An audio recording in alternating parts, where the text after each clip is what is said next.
नमस्कार बच्चों, कैसे हैं आप सभी। उम्मीद है स्वस्थ होंगे और मस्त होंगे, अपनी तैयारी को बहुत अच्छे तरीके से कर रहे होंगे। तो बेटा आज हम जो डिस्कशन करेंगे वो डिस्कशन करेंगे एटॉमिक स्ट्रक्चर, क्लास 11th के चैप्टर नंबर 2 के बारे में। ठीक है, एटॉमिक स्ट्रक्चर ये जो चैप्टर है हम क्लास 9th में छोटे छोटे टर्म्स या छोटी छोटी बातें जो है इसके बारे में डिस्कस कर चुके थे, मतलब पढ़ के आ चुके हैं हम ऑलरेडी। उन्हीं चीज़ों को और डिटेल में क्लास 11th में हम यहाँ पर पढ़ने वाले हैं। तो समझेंगे ये एटम होता क्या है, इस शब्द की उत्पत्ति किस तरीके से हुई। ठीक है, इस चीज को जानेंगे।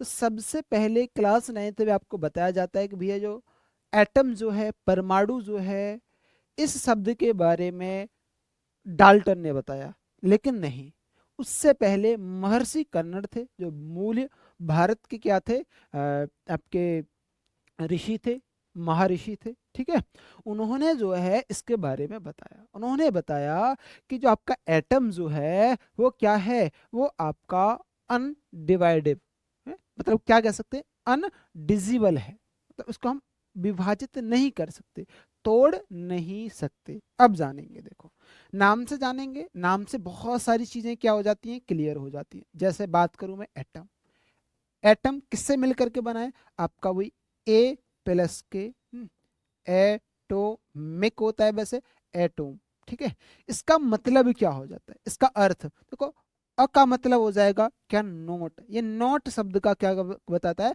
अर्थ हो जाता है इसका नोट। ठीक है, नहीं, टम का मतलब हो जाएगा क्या, डिज डिजिबल।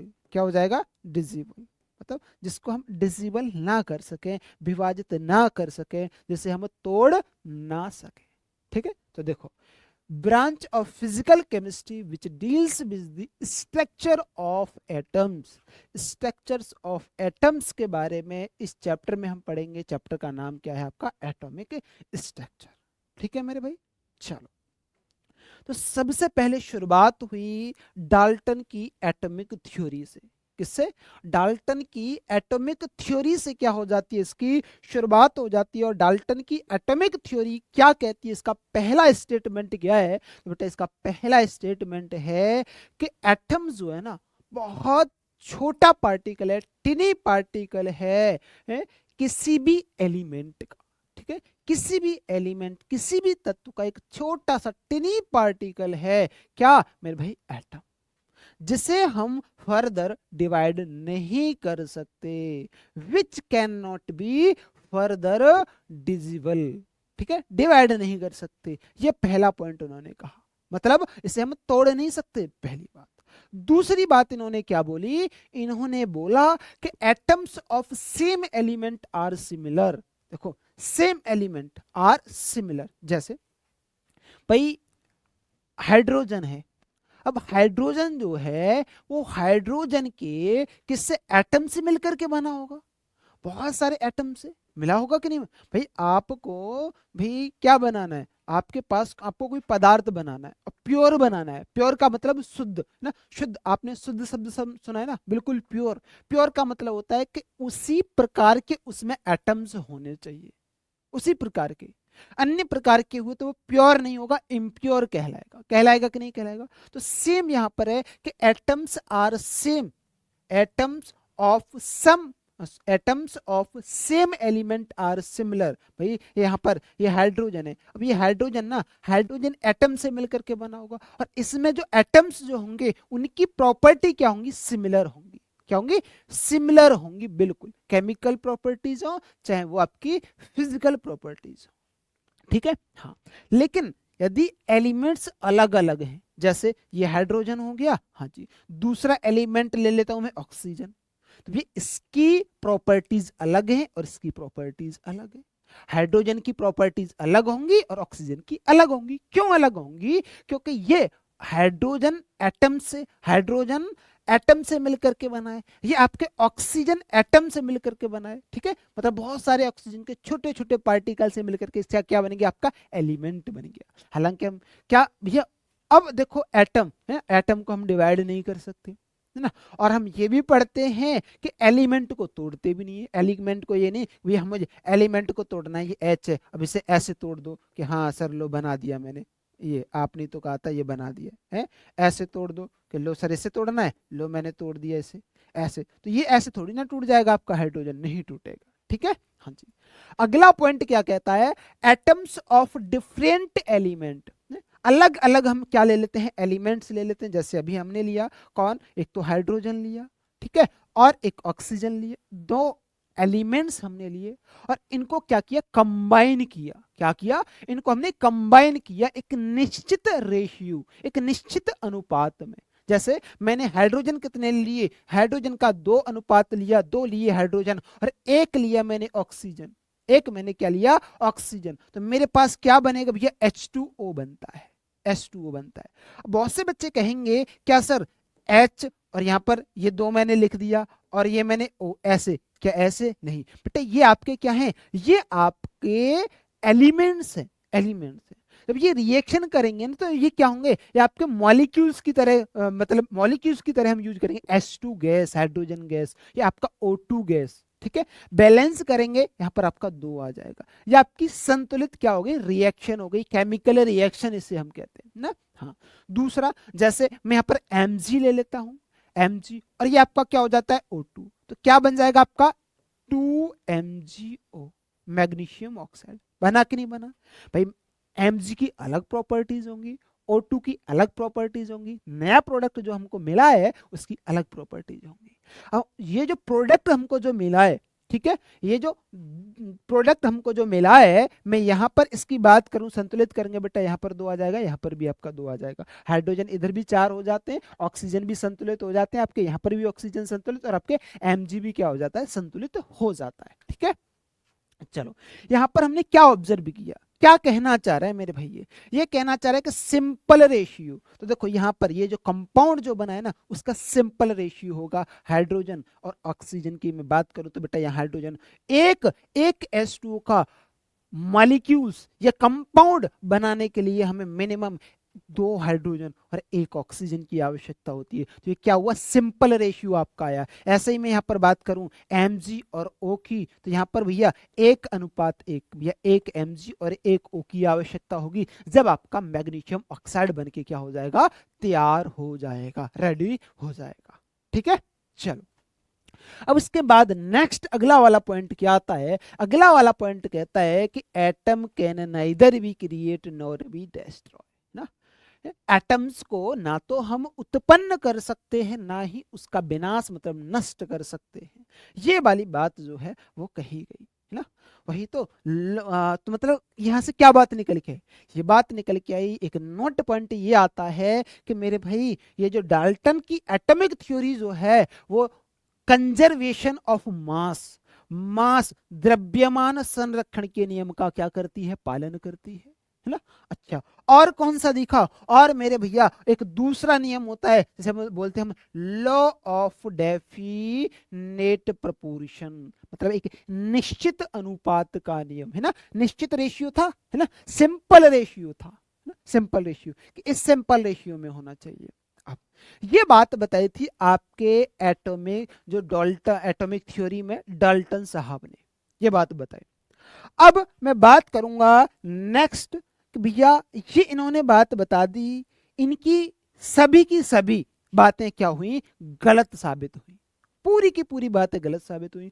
4 पॉइंट्स हमने पढ़े, चारों पॉइंट्स गलत साबित हुए ना। हालांकि लास्ट वाला टॉपिक था वो बहुत हद तक सही था, लेकिन एक जगह वहां पर वो गलत था, तो उस बात को भी हम समझेंगे। ठीक है, हाँ चलो, तो बेटा इनको प्रायोरिटी इस वजह से दी गई क्योंकि पहली बार एटम के बारे में किसी ने कुछ बताया, प्रयास किया। ठीक है, चलो तो देखो, all the above points of Dalton's are disregarded because, तो क्या रीजन, तो देखो वो कह रहा है atom can divided into electron, proton और न्यूट्रॉन। ठीक है, इलेक्ट्रॉन, प्रोटॉन और न्यूट्रॉन में हम क्या करते हैं, डिवाइड करते हैं। ठीक है, तो पहली बात गलत साबित हुई, उन्होंने कहा था ना क्या है, हम डिवाइड नहीं कर सकते, एटम को डिवाइड नहीं किया जा सकता, गलत हो गई ना। इलेक्ट्रॉन में, प्रोटॉन में, न्यूट्रॉन में इनकी खोज हुई, किस तरीके से खोज हुई वो सभी भी हम यहाँ पर पढ़ने वाले हैं, ठीक है। इलेक्ट्रॉन की, प्रोटॉन की, न्यूट्रॉन की, सबकी खोज के बारे में डिस्कस, जो आपकी डिस्कवरी हुई उसके बारे में पढ़ेंगे। दूसरा पॉइंट, दूसरा पॉइंट क्या है, atoms of same element can be different because of existence of isotopes. क्या मतलब है सर इसका? इसका मतलब है मेरे भाई, अभी मैंने क्या पढ़ा था, हाइड्रोजन की बात कर रहा था, है ना। तो हाइड्रोजन के भी बेटा आइसोटोप्स होते हैं, मतलब सेम एलिमेंट है, एलिमेंट सेम है, लेकिन उसकी प्रॉपर्टीज अलग अलग है। कैसे है? एक बार तो देखो, आइसोट्रोप्स का मतलब भी क्या हो जाएगा, आइसो शब्द का मतलब होता है बेटा समान या सेम, ठीक है। तो जिनका क्या हो, जिनका एटॉमिक, एटॉमिक क्या, एटॉमिक मास, क्या, एटॉमिक मास, मास जो है वो क्या हो भाई, सेम हो, ठीक है। जिनका एटॉमिक मास क्या हो, सेम हो। अच्छा जी सर, जैसे एग्जाम्पल के तौर पे मैं बात कर लूं बेटा, जैसे ये हाइड्रोजन है, हाइड्रोजन का परमाणु क्रमांक, परमाणु एटॉमिक मास जो है, एटॉमिक नंबर जो है वो 1 होगा, एटॉमिक मास यहाँ पर इसका 1 होगा, ठीक है। दूसरा, यहाँ इसका एटॉमिक नंबर 1 होगा, एटॉमिक मास जो है वो 2 होगा, ठीक है। इसका एटॉमिक मास यहाँ पर 3 होगा, एटॉमिक नंबर 1 होगा। इसे ड्यूटेरियम बोलते हैं, उसे हम ट्राइटियम बोलते हैं, ठीक है। हाँ जी, तो ये क्या है, ये आइसोट्रोप्स हैं, सेम एलिमेंट हैं, लेकिन एटॉमिक मास इनके क्या है, डिफरेंट हैं, तो इनकी प्रॉपर्टीज भी क्या है, डिफरेंट हैं, सेम होने के बावजूद भी, ठीक। अच्छा, नेक्स्ट एग्जांपल मैं लूं, जैसे कार्बन ना, कार्बन की मैं बात करूं तो कार्बन का परमाणु एटॉमिक नंबर कितना होता है बेटा, 6 होता है। हाँ जी सर, ये 12 बिल्कुल देखा होगा आपने। यहाँ पर कार्बन, कार्बन पे बेटा आपने यहाँ पर 14 देखा होगा। एटॉमिक क्या, एटॉमिक क्या मेरे भाई, एटॉमिक मास, क्या, एटॉमिक मास, एटॉमिक मास क्या है मेरे भाई, है एटॉमिक मास सेम है, नहीं मेरे भाई, ऊपर यहाँ पर गलत लिखा हुआ है। क्या गलत लिखा हुआ है, एक बार देखेंगे, गलत क्या लिखा हुआ है, गलत ये लिखा हुआ है कि एटॉमिक मास क्या है, डिफरेंट, ठीक है। सेम क्या होगा भैया, सेम यहाँ पर क्या होगा, सेम होगा एटॉमिक नंबर, ठीक है। क्या होगा, सेम होगा आपका एटॉमिक नंबर, एटॉमिक नंबर क्या होगा, सेम होगा। ओके, बात क्लियर? हाँ जी सर, बात क्लियर है। आइसोटोप्स का मतलब हो जाएगा जिसका एटॉमिक नंबर सेम रहे, मतलब एटॉमिक नंबर इसका सेम रहेगा, एटॉमिक मास क्या होगा, वो डिफरेंट होगा, मतलब प्रॉपर्टीज भी क्या होंगी इनकी, डिफरेंट होंगी। अच्छा, अगला पॉइंट, अगला पॉइंट क्या था बेटा, अगला पॉइंट उन्होंने ये बताया था कि देखो, देखो क्या, एक सिंपल रेशियो, जैसे 1 2 3 ना, डेसिमल में नहीं होना चाहिए, उन्होंने साफ साफ बोल दिया था सिंपल अनुपात होना चाहिए, लेकिन ऐसी बात नहीं है, सिंपल अनुपात वाले ही आपके हैं, सिंपल रेशियो वाले ही आपके क्या होंगे, कंपाउंड्स होंगे, ऐसा नहीं है आपके मेरे भैया, नॉन स्टिकियोमेट्री कंपाउंड भी पॉसिबल होते हैं, होते हैं। तो भैया एग्जाम्पल के तौर पे मैं बात कर लूँ यहाँ पर, एफ ई, एफ ई 0.93, ठीक है। ओ यहाँ पर 1.00। दूसरा एग्जाम्पल आप यहाँ पर लिख लेंगे, 0, एफ ई 0.95, यहाँ पर ओ 1.00। अगर और नेक्स्ट एग्जाम्पल में आपको बता दूं, एन आई, एन आई क्या 0.98, ठीक है, यहाँ ओ 1.00, ठीक है। तो मेरे भाई क्या हो गया भैया, ये सिंपल रेशियो नहीं है, सिंपल रेशियो नहीं है, ठीक है। चलो, atom can create with the help of radio activity, radio activity है ना, न्यूक्लियर रिएक्शन जो होती है ना, जिनमें फ्यूजन और फिजन जो होता है, वहां पर कहीं ना कहीं क्या है, हम जो है एटम का जो मास है ना, या एटम्स को क्या कर सकते हैं, क्रिएट कर सकते हैं, क्या कर सकते हैं, एटम को क्रिएट कर सकते हैं। तो ये यहाँ पर ये वाली बात भी क्या हो जाती है, इनकी गलत साबित हो जाती है। तो ये पहला एक ऐसा थ्योरी थी या मॉडल था जो जिसकी सारी की सारी बातें क्या हुई, गलत साबित हुई, ठीक है, गलत साबित हुई। चलो, अब अब नेक्स्ट जो टॉपिक है हमारा वो है डिस्कवरी ऑफ फंडामेंटल पार्टिकल्स। मतलब जो एटम हमने जो पढ़ा, एटम्स को कितने पार्ट में, तीन पार्ट, कौन कौन से, आपके इलेक्ट्रॉन, न्यूट्रॉन और प्रोटॉन, इनमें तोड़ा गया। अब इलेक्ट्रॉन, प्रोटॉन, न्यूट्रॉन के बारे में हम क्या करेंगे, यहाँ पर स्टडी करने वाले हैं। तो यहाँ पर सबसे पहले अब हम जो पढ़ेंगे वो पढ़ेंगे डिस्कवरी ऑफ कैथोड रे। ठीक है, डिस्कवरी किस तरीके से, तो भैया 1879 में एक प्रैक्टिकल होता है, और प्रैक्टिकल होने, जब प्रैक्टिकल होता है तो उस दौरान जो है किस तरीके से क्या क्या चीज़ें हमें ज़रूरत होती है, या किस तरीके से प्रैक्टिकल किया गया, और क्या उसके बाद ऑब्जर्वेशन हमको देखने को मिले, उन सभी को यहाँ पर क्या है डिस्कस करने वाले हैं। ठीक है, चलो, तो मैं यहाँ पर एक डायग्राम है, और डायग्राम के माध्यम से चीज़ों को और अच्छे तरीके से आपको क्या करूँगा, एक्सप्लेन करूँगा। तो ये मैं क्या ले लेता हूँ, एक डिस्चार्ज क्या ले लेता हूँ, ट्यूब ले लेता हूँ। ठीक है, ये मैंने क्या ले लिया, एक डिस्चार्ज ट्यूब ले ली। ओके, हाँ जी सर, बिल्कुल सही बात है, ये हमने ले ली डिस्चार्ज ट्यूब। और इस डिस्चार्ज ट्यूब में ये क्या होंगे, आपके इलेक्ट्रोड होंगे। क्या होंगे, इस डिस्चार्ज ट्यूब में क्या होंगे भैया, इलेक्ट्रोड होंगे। ठीक है, हाँ जी सर, बिल्कुल सही बात है, बिल्कुल सही बात है। ये क्या हो गया, नेगेटिव, ये क्या हो गया बेटा, पॉजिटिव, ये क्या हो गया, पॉजिटिव। ठीक है, हाँ जी, ये हमने क्या लगा दी, बैटरी लगा दी। अब देखो यहाँ पर ये भी क्या है आपका, नेगेटिव, मतलब इसको हम कहेंगे ये कैथोड, ये क्या आपका कैथोड। ठीक, इसको बोलेंगे हम एनोड, इसको क्या बोलेंगे हम, एनोड। ठीक, इसको क्या बोलेंगे, ये हो गया आपका पॉजिटिव, क्या हो गया, पॉजिटिव हो गया।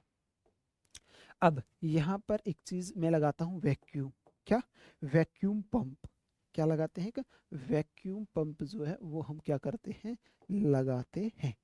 चलिए वैक्यूम पंप बना देते हैं।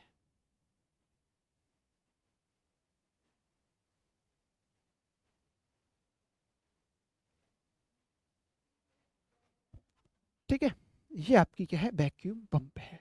ठीक है, तो मैं यहाँ पर लिख देता हूँ, ये क्या आपकी वैक्यूम पंप। ओके, हाँ जी सर, ये हमारी वैक्यूम पंप है। ठीक है, चलो, अब क्या करते हैं कि यहाँ पर जैसे हमने ये आपकी वोल्टेज बैटरी लगाई, ठीक है, वोल्टेज लगाई, तो भैया आपका जो यहाँ पर इसमें क्या भरी हुई है, इसमें गैस भरी हुई है। क्या, इसमें क्या है, इसमें गैस भरी हुई है। लेकिन इसमें गैस, अब आपको पता है गैस क्या होती है, गैस क्या होती है, gas is a bad conductor, bad conductor of of of electricity. ठीक है, इलेक्स इलेक्ट्रिसिटी। ठीक है, आपकी जो इलेक्ट्रिसिटी जो होती है उसकी सुचालक होती है, नहीं कुचालक होती है ना, बैड कंडक्टर होती है, इलेक्ट्रिसिटी प्रवाहित नहीं कर पाती। तो अब हमारे पास ऑप्शन क्या है, तो मेरे भाई अब हमारे पास जो ऑप्शन है वो है ये, कि यहाँ पर कुछ हम करें, हाई वोल्टेज। तो यहाँ पर एक हम हाई वोल्टेज बैटरी लगाएंगे, हाई वोल्टेज। ठीक है, हाई वोल्टेज, हाई वोल्टेज का मतलब, हाई वोल्टेज का मतलब हो जाएगा 10 kV, 10 किलोवाट है, कितनी, 20, 20 kV, इतनी हाई वोल्टेज की क्या ले लेते हैं हम, बैटरी लेते हैं। और क्या करते हैं, जो गैस है ना, है gas at at low low pressure. ठीक है, लो प्रेशर पर, ठीक है, गैस को लो प्रेशर पर कर देते हैं। तो यहाँ पर क्या होने को, ऑब्जर्वेशन क्या आता है, जैसे ये सब हमने किया, यहाँ पर देखते हैं कि यहाँ से ना कुछ रेज निकलती है, कुछ यहाँ से क्या होती है, कुछ जो रेज हैं वो क्या होती है मेरे भाई, निकलती है। ठीक है, कुछ रेज निकलती है कुछ इस तरीके से, ठीक है, कुछ इस तरीके से क्या होती है, रेज जो है वो आपकी निकलती है इस तरीके से, ठीक है। ये आपकी क्या हो गई, रेज जो है वो निकल गई, रेज निकली। अब जब रेज निकली तो हमें कैसे पता चला, भैया हमें तो दिख ही नहीं रही है, वो रेज कैसी है, दिखने वाली नहीं है। हमें कैसे पता चला रेज निकल रही है, तो उसके लिए मैं आपको बता दूं, यहाँ पर हम क्या करते हैं, हम यहाँ पर एक जिंक सल्फाइड की कोटिंग कर देते हैं। किसकी, मेरे भाई, यहाँ पर जो है हम जिंक सल्फाइड की कोटिंग कर देते हैं, ठीक है। हाँ जी। अब ये जिंक सल्फाइड क्या होता है, जिंक सल्फाइड मेरे भाई कि जब कोई रेज इस पे पड़ेंगी तो क्या होगा, ये चमकने लग जाएगा, है ना। है? फ्लोरस आपने नाम सुना होगा क्या, फ्लोरेसेंट, ठीक है। हाँ जी। यहाँ पर जिंक सल्फाइड, क्या, जिंक सल्फाइड, ये कलर आपको दिखाई नहीं दे रहा होगा, दूसरा कलर लेते हैं बेटा, ठीक है, क्या, जिंक सल्फाइड, ठीक है, जिंक सल्फाइड। ऐसे ही यहाँ पर हमने लगा दी, लगाई दोनों तरफ थी, इधर भी लगाई थी और इधर भी लगाई थी, है ना। हाँ, ये नेगेटिव है। अब जब इधर देखा हमने, कैथोड पर क्या है, नेगेटिव चार्ज है, कैथोड पर नेगेटिव चार्ज है। अब रेज इधर की डायरेक्शन में आई हैं, इधर हमें पता चला, यहाँ पर ये चमका है, पता लगा कि इधर से कोई व्यक्ति आया और टकरा करके हमें क्या है, हमें पता लगा है, तो हम क्या कहेंगे मेरे भाई, तो ये इनको बोलेंगे कहाँ से आ रही है, कैथोड से, तो ये जो रेज हैं इनको हम बोलेंगे क्या, कैथोड रेज, क्या कहेंगे, कैथोड रेज जो है वो हम इनको कहेंगे। क्या बात क्लियर है, हाँ जी सर। तो ये हो गई आपकी कैथोड रेज, ठीक। अब इनकी क्या क्या प्रॉपर्टीज है ये पता चल गई, ये कैथोड रेज है, हाँ जी सर। क्यों, क्योंकि ये कैथोड की तरफ से आई है, तो हम बोलेंगे इन्हें ये कैथोड रेज है, ठीक। अच्छा, अब ऑब्जर्वेशन क्या हुआ कि हमने हमने कोई ऑब्जेक्ट लिया और यहाँ पर रख दिया। जब कोई ऑब्जेक्ट यहाँ पर जैसे इस तरीके से, ये यहाँ पर, ये आपके क्या है, आपका मेरे भाई क्या है, ये इधर आप देखेंगे, इधर आपका कैथोड है और इधर आपका क्या है भैया, एनोड, ठीक है। इधर आपका क्या है, एनोड, ठीक है, कैथोड और एनोड, ठीक, कैथोड और एनोड जो है, ठीक है। हाँ जी सर, बात क्लियर है। यहाँ पर मैंने कोई ऑब्जेक्ट रख दिया, ठीक है, क्या रख दिया मैंने, कोई एक ऑब्जेक्ट रख दिया, ये। अब इस ऑब्जेक्ट की ना क्या हो जाती है, शैडो बन जाती है, क्या बन जाती है, इस ऑब्जेक्ट की शैडो, छाया बन जाती है। ये हमने देखा, जैसे मेरे सामने से लाइट पड़ेगी, है ना, तो मेरे पीछे की तरफ क्या होगी, शैडोज बनेगी। वो क्यों, क्योंकि जो मेरे सामने जो लाइट आ रही है ना, वो यहीं पर रुक जा रही है, मेरे फेस पे, पीछे तक नहीं जा रही है। पीछे तक जाती तभी तो छाया नहीं बनती, लेकिन छाया बन रही है, इसका मतलब ये यहाँ पर कुछ रख देंगे तो वो आगे की तरफ नहीं जाती है आपकी रेस में, ठीक है। ये ऑब्जर्व हुआ। दूसरा, यहाँ पर हमने कोई ना क्या फैन ना, आपका पैडल व्हील रख दिया, ठीक है, पैडल व्हील रोटेट करने वाला, ऐसा ना, पैडल व्हील, ये ये पैडल व्हील। तो क्या है, जब ये आ रही है ना, तो एक वेग से आ रही है, ठीक है, एक वेलोसिटी से आ रही है। ये क्या करती है, ये इसे रोटेट करने लग जाती है, घुमाने लग जाती है। क्या करने लग जाती है, घुमाने लग जाती है। और जब ये घुमाने लग जाती है तो हमको क्या पता चला, ये काइनेटिक एनर्जी, क्या, काइनेटिक एनर्जी के बारे में पता चला। तो ये ऑब्जर्वेशन जो है वो हम देखने को मिले, और ये पता लगा कि जो आपकी कैथोड रेज है वो स्ट्रेट लाइन की तरफ क्या है, स्ट्रेट लाइन में जा रही है। देखो क्या क्या पॉइंट थे, ठीक, क्या क्या पॉइंट थे, पहले उन पॉइंटों को हम क्या करेंगे, नोट करेंगे, समझेंगे। पहला point, they travel in straight line away from, कहाँ, cathode with very high speed, बहुत ज्यादा स्पीड से क्या है, कैथोड की तरफ से निकल के आ रहे हैं, ठीक है। हाँ जी। और जब ये आएंगी, ये टकराएंगी, और जब ये टकराएंगी तो बेटा यहाँ पर मैंने क्या कहा था, वो चमकेगा, क्या होगा, वो ग्रीनिश ग्लो, है ना, greenish glow, they produce a greenish glow when strike the ball, beyond anode. Anode के जो पीछे जो बॉल लगी है, जो जिंक सल्फाइड की जो कोटिंग हुई है, उस पर जब टकराता है तो एक ग्रीनिश ग्लो जो क्या होता है, चमकता है, और हमको पता लग जाता है कि भैया कोई ना कोई है। जैसे रात्रि में कौन है, चुड़ैल, कहीं जंगल में तुम घूमने जा रहे हो और अचानक से कोई आ जाए ना, भयंकर से है? हाँ, मंजुलिका वाला सीन है ना, देखते ही घबरा जाओगे। चलो आगे, दे प्रोड्यूस हीट एनर्जी, है, they produce heat energy when collide with the matters. जब मैटर से वो क्या करेगी, कोलाइड करेगी, तो हीट एनर्जी क्या करेगी, प्रोड्यूस करेगी, और हीट एनर्जी प्रोड्यूस करेगी। और मैंने बताया था ना, फ्लाई व्हील क्या होने लग जाता है, घूमने लग जाता है, मतलब काइनेटिक एनर्जी। क्या काइनेटिक एनर्जी, तो हम क्या कहेंगे, it's so it's shows that C R का मतलब क्या है, cathode ray possess kinetic energy. ठीक है, हाँ जी। अगला पॉइंट, अगला पॉइंट क्या है, they deflected by the electric field, है ना, इलेक्ट्रिक फील्ड। इस वाले पॉइंट को समझाओ सर। देखो ये मैंने दूसरा बता दिया, अब देखो तीसरा वाला केस समझ लो। तीसरा वाले में क्या है कि यहाँ पर मैंने एक इलेक्ट्रिक फील्ड, भाई साहब आपको पता है ये कैसा है, ये कैसा है, ये नेगेटिव है, ये क्या है, ये आपका पॉजिटिव है। हाँ जी सर। अब मैं क्या करता हूँ, यहाँ पर एक इलेक्ट्रिक फील्ड क्या कर देता हूँ, लगा देता हूँ, मतलब एक पे पॉजिटिव, जैसे मानो इस पे मैंने पॉजिटिव, इस पे मैंने नेगेटिव लगा दिया। ठीक है, क्या कर दिया, नेगेटिव लगा दिया। अब यहाँ से रेज आ रही है, रेज आ रही है, तो ये बीच में किधर की तरफ चली जाएंगी, पॉजिटिव की तरफ क्या हो जाएंगी, बैंड हो जाएंगी। होंगी कि नहीं होंगी, बिल्कुल हो जाएंगी। तो यहाँ तक पहुंच पाएंगी क्या, एनोड तक नहीं पहुंच पाएंगी। तो क्या पता चला, क्या पता चला मेरे भाई, तो ये पॉइंट हमारे समझ में आ जाता है, they deflect by the electric field and magnetic field when rays are possess between two electrically charge plate. जो इलेक्ट्रिकली जो चार्ज प्लेट जो ली है उससे क्या हो जाती है, डिफ्लेक्ट हो जाती हैं, और they are deflected towards positive, positive charge plate. और किसकी तरफ, ये पॉजिटिव चार्ज की तरफ क्या हो जाती है, पॉजिटिव चार्ज जो प्लेट है उसकी तरफ क्या हो जाती है, बैंड हो जाती है, मुड़ करके चली जाती है।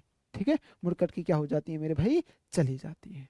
अच्छा, इसके बाद मैं बात करूंगा, देखो मैंने क्या बताया था, small pinwheel are placed in their path है, और वो क्या करने लग जाता है, रोटेट करने लग जाता है, in which indicate they are consist material particles, है ना। ये क्या करता है, ये विच ये क्या इंडिकेट करता है कि इनके पास क्या है, इनके पास वेलोसिटी भी होती है ना। जो पार्टिकल्स जो है ना, वो पार्टिकल्स क्या रखते हैं, इनके पास क्या होती है मेरे भैया, पार्टिकल्स के पास ना एक काइनेटिक एनर्जी, भी बताया था ना मैंने, काइनेटिक एनर्जी, गतिज ऊर्जा है इनके पास। चलो इसके बाद cathode ray effect photographic plate बिल्कुल करती है, बिल्कुल दर्शाती है। अब देखो लास्ट ये पॉइंट है, और मैं इसको जानूंगा, ये क्या होता है, स्पेसिफिक चार्ज ऑफ इलेक्ट्रॉन क्या होता है। तो देखो स्पेसिफिक चार्ज ऑफ इलेक्ट्रॉन मतलब ई अपॉन में एम। सर ई क्या होता है, ई जो इलेक्ट्रॉन पर चार्ज होता है माइनस के 1.6 इंटू 10⁻⁻⁻19 कूलम, अपॉन में मास कितना होता है, मास होता है 9.1 इंटू 10⁻⁻31 किलोग्राम। तो ये कितना आ जाएगा, 1.75 इंटू 10⁻10⁻, कितना हो जाएगा भैया, 10⁻, आप देखेंगे तो ये आ जाएगा 11 गुलाम केजी इनवर्स। ठीक है, तो ये होता है आपका स्पेसिफिक, ये क्या होता है आपका, ये होता है बेटा आपका स्पेसिफिक चार्ज ऑफ इलेक्ट्रॉन। ठीक है, तो बेटा यही तक था इस वीडियो में, इसी टॉपिक को कवर करेंगे। नेक्स्ट अगली वाली वीडियो में हम जो पढ़ेंगे वो पढ़ेंगे एनोड, एनोड के बारे में। किसके बारे में, यहाँ पर हमने क्या पढ़ा, यहाँ पर एक बार रिव्यू करेंगे चीज़ों को। तो बेटा यहाँ पर हमने जो पढ़ा वो पढ़ा डिस्कवरी ऑफ कैथोड रे। अगली वाली वीडियो में हम सीखेंगे डिस्कवरी ऑफ एनोड रे। ठीक है, उस वाले टॉपिक को हम डिस्कस करेंगे। इसमें कुछ एक नोट पॉइंट थे जो हमने छोड़े थे। तो बेटा कैथोड रे किस पर डिपेंड नहीं करती है, जो गैस फील्ड है, जो गैस फील्ड जो होता है ना उस पर डिपेंड नहीं करती है, जो गैस भरी होती है। ठीक है, हाँ ट्यूब में। अच्छा, और किस पर, यहाँ पर नेचर, यहाँ पर आप क्या लिख लेंगे, नेचर ऑफ, ठीक है, कहाँ पर, नेचर ऑफ कैथोड यूज, जो कैथोड हमने यूज किया उसके नेचर की। तो ये नोट पॉइंट है, इनको आप क्या कर लेंगे, नोट नोट कर लेंगे। ठीक है बेटा, चलो तो मिलेंगे नेक्स्ट वीडियो में, तब तक के लिए स्वस्थ रहिए, मस्त रहिए, धन्यवाद।